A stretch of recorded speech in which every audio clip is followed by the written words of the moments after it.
9/11 yesterday. This rally took place near the site of once was the World Trade Center. A group of conspiracy theorists gathered to demand an investigation of who was really behind the terror attacks. It's all because of an internet film called Loose Change that is challenging the official version of 9/11. Deborah Farrick set out to find out more about the people behind it. The conspiracy theories began even before the smoke had cleared. First impressions pulled apart and analyzed. It appeared to be a U.S. military helicopter. On-the-scene reports presented as evidence of a possible government cover-up. There's no reason to believe that this jet was there for any nefarious purposes, but the Secret Service was very concerned. Every reason, every answer. The man in the video looks and acts nothing like bin Laden. Scrutinized and challenged.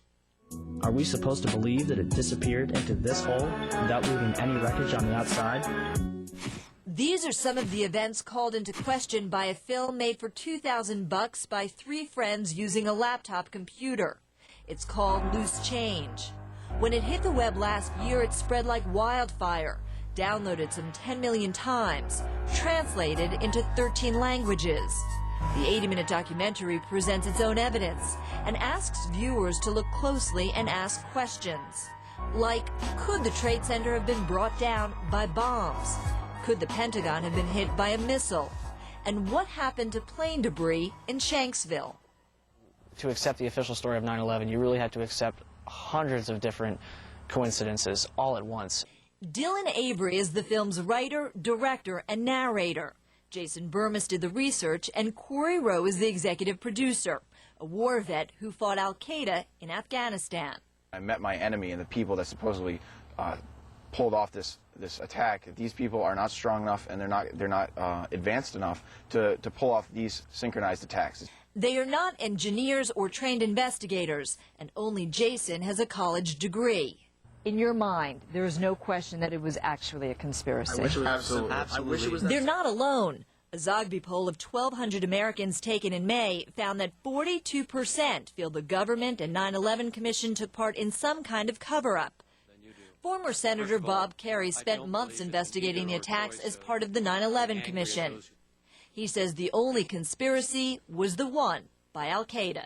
The substantial evidence U.S. government didn't do enough to confront what was an obvious enemy. But the fact that they did too little, in some cases didn't do anything, is not evidence that the United States government organized this conspiracy. The filmmakers don't buy it and say they've meticulously studied the events of September 11th. The bottom line is that World Trade Center 1, 2, and 7 have to be controlled demolitions. We have isolated the blast points 20, 40, and 60 floors below the World Trade Center. We showed this clip to Glenn Corbett, a fire expert who helped investigate the physical collapse of the towers.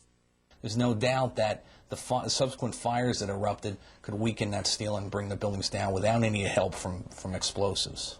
As for the filmmakers, You say this is a conspiracy.